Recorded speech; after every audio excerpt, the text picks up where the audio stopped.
Seorang lelaki berusia 57 tahun maut selepas motosikal ditunggangnya terbabas dan masuk ke dalam parit di Jalan Kampung Ikramut, Seri Aman petang semalam. Menurut Pusat Gerakan Operasi PGO Bomba Sarawak memberitahu, Balai Bomba dan Penyelamat BBP Seri Aman menerima panggilan kecemasan berhubung kemalangan tersebut sekitar 4:59 petang.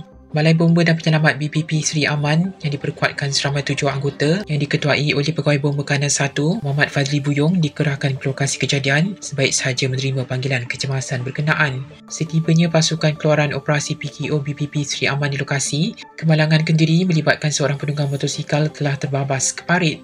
PKO membuat penilaian awal dan menggunakan pakaian perlindungan diri PPE yang lengkap dan mengangkat mangsa kemalangan ke atas jalan. Mangsa telah disahkan meninggal dunia oleh pihak Kementerian Kesihatan Malaysia KKM dan mayat diserahkan kepada pihak polis untuk tindakan lanjut.